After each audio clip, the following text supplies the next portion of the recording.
Miami Heat basketball is officially back. This is the Heat Report by Chat Sports. I am Nick Roloff. Miami Heat Media Day was today in Kaseya Center, as they will now go to Boca Raton and start training camp for the rest of the week before the preseason begins this upcoming weekend. We're going to go through all of the takeaways from Media Day today. We have extension talk, injury updates, change in play style, as well as an update on the starting lineup potentially. But this is why you subscribe to the channel, because we give you daily Miami Heat content and cover you on everything you need to know. We are 393 subscribers away from 25K. The goal is to get there in the next 20 days or so before opening night against the Magic on October 22nd. What do you get in return? Well, daily free content.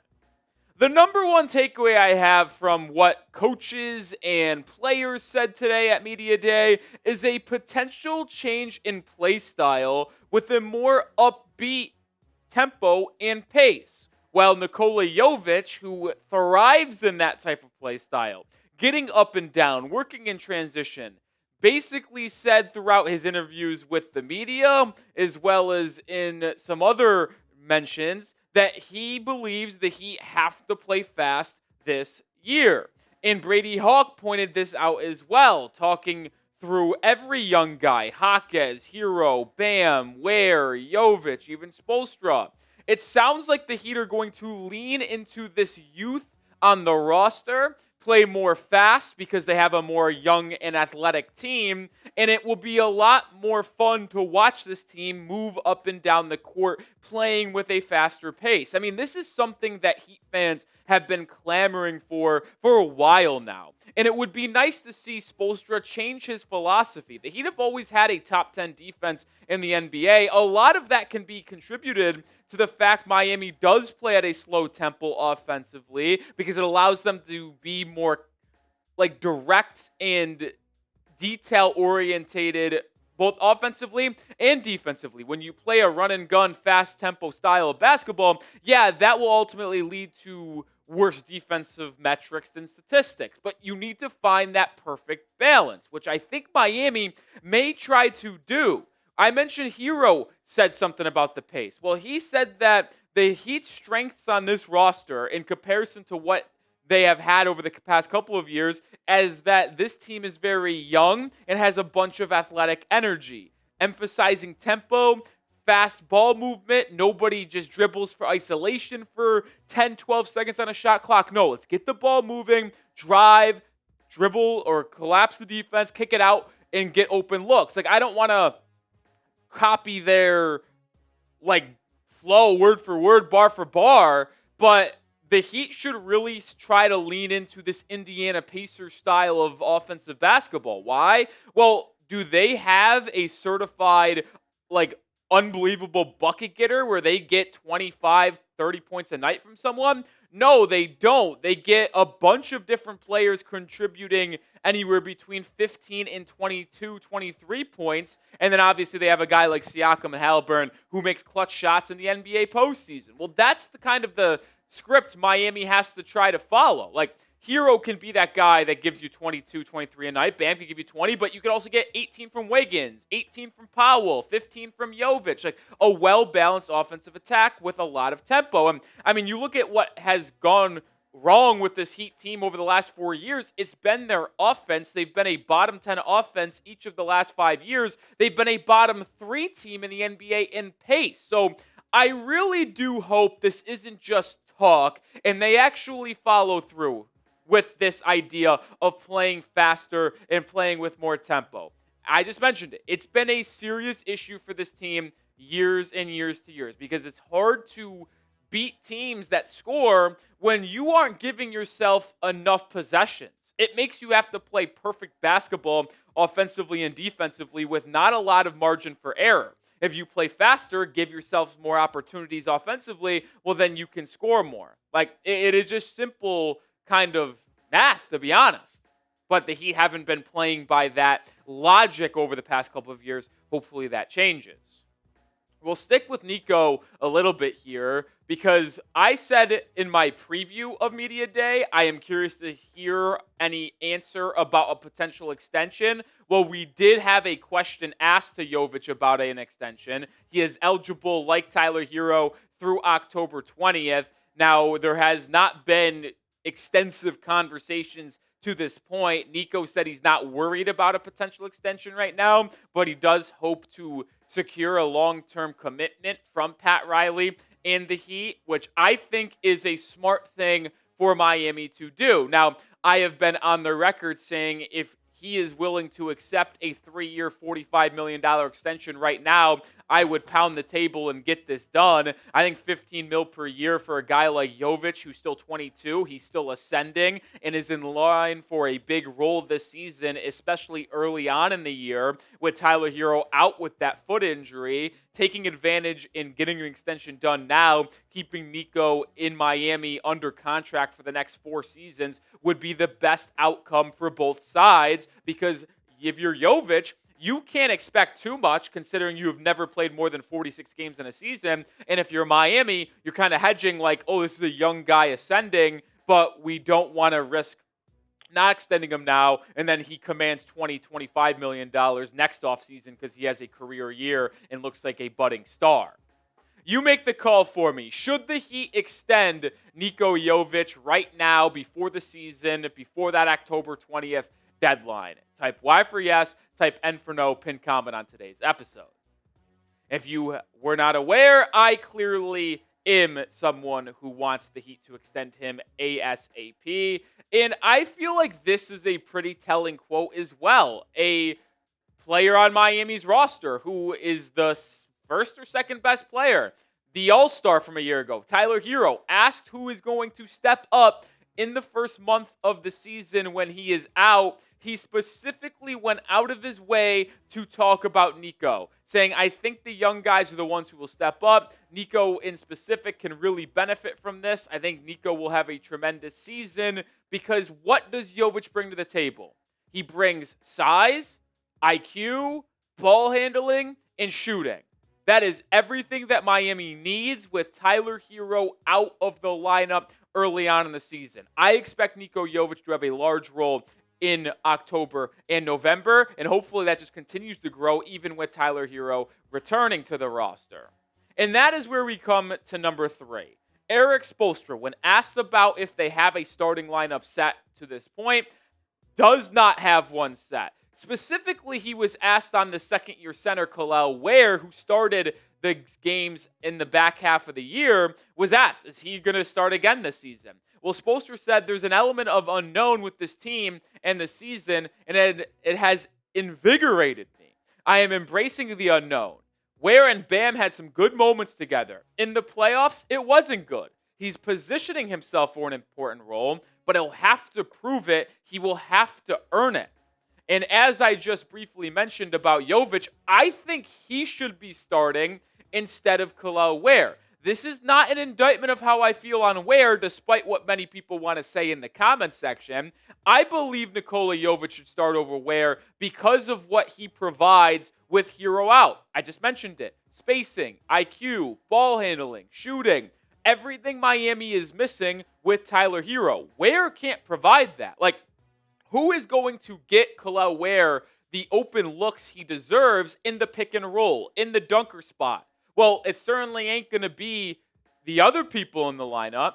I'm not putting it all on Jovic, but Jovic and Ware had a nice pick and roll game at times last season. I'd like to see them use that, but also like to see Jovic do that with Adebayo, which obviously wouldn't be possible to start games if you're going with Ware and Bam. I think Jovic should start over Kel'el Ware.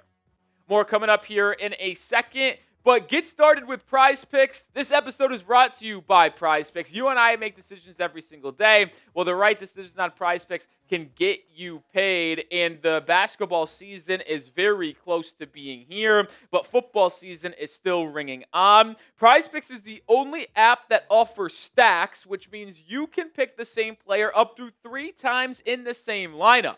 Want to pick more on Josh Allen's pass yards, rush yards, and touchdowns?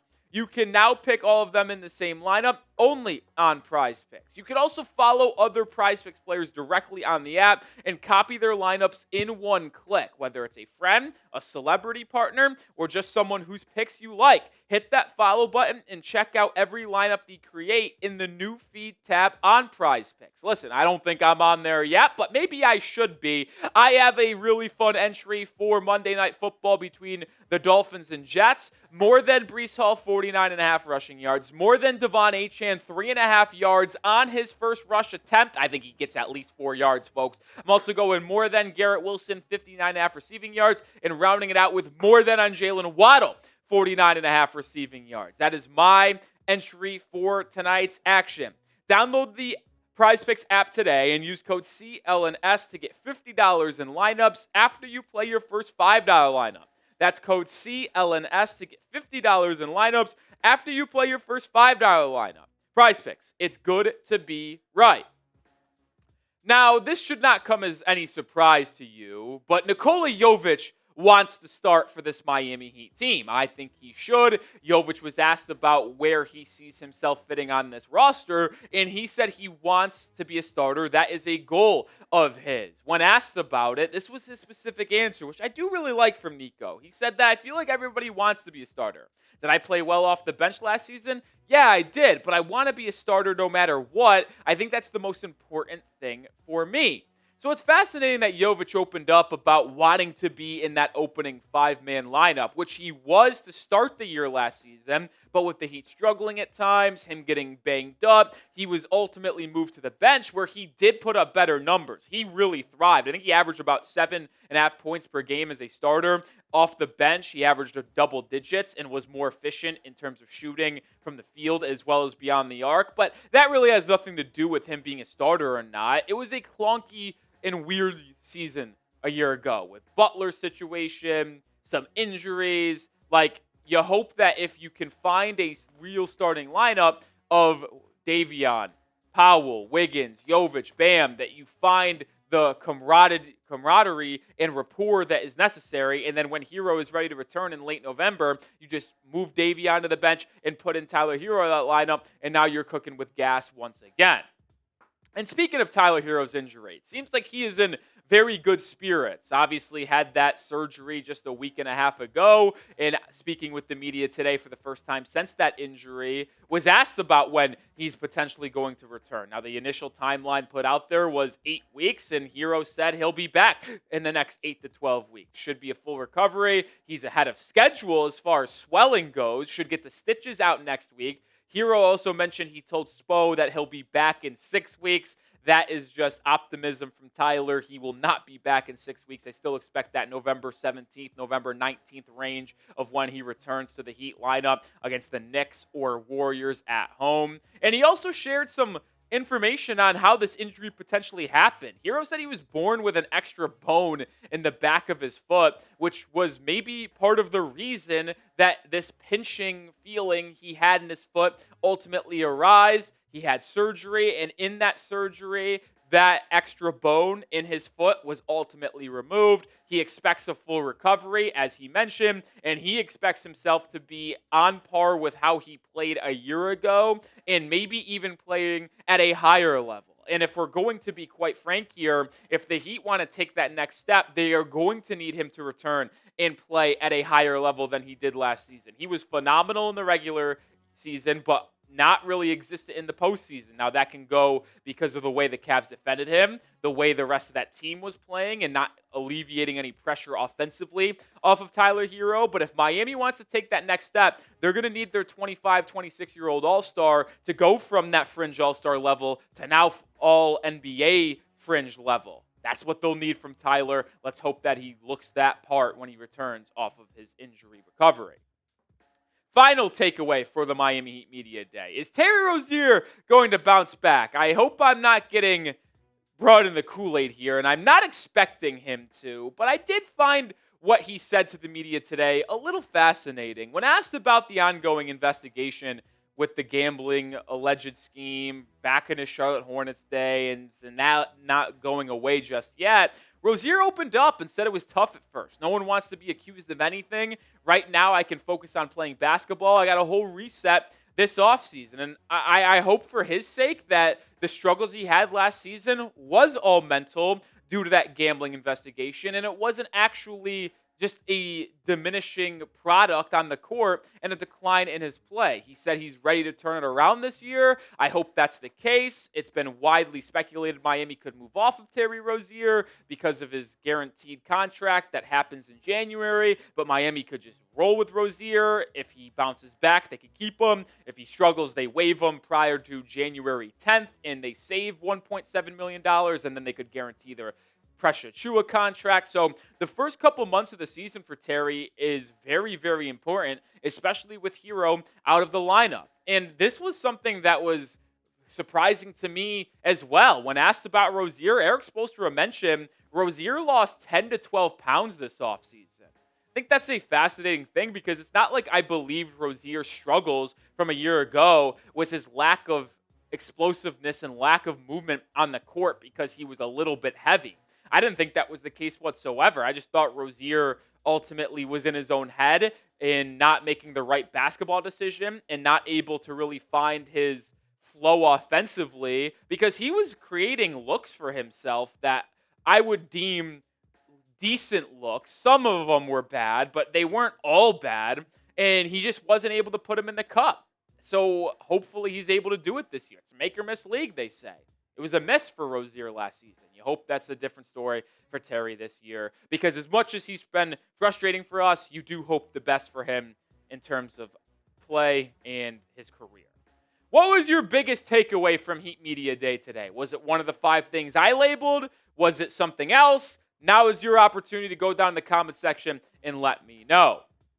I mean, I labeled them 1 through 5 for a reason. My number 1 was the conversation and quotes about the pace improving for Miami. That is without a question my number 1. And I hope it's true because the Heat should lean into them playing quicker. Adebayo can play that style. Ware can play that style. Davion likes to play fast in transition. We know Jovic does. Hawkins is at his best in transition, getting downhill. And I think we'll see Kasper Siakachonis as he gets more playing time throughout the year. He will thrive as well in a fast-paced environment because he can control his speed very good. That's one of the things I really like about him. He can play fast when he needs to. He can slow it down. Not comparing him to Luka, but the way that the Slovenian in LA plays, the way those Europeans always play. They can play fast. They can slow it down and control the pace. I think Jokic could do the same. So the Heat leaning into their youth athleticism and playing fast would be huge for Miami this season. That'll do it for today's show. We're going to have daily updates over the next week on Miami Heat training camp and what is coming out of those practices in Boca Raton. So subscribe to the Heat Report today, and I'll see you tomorrow.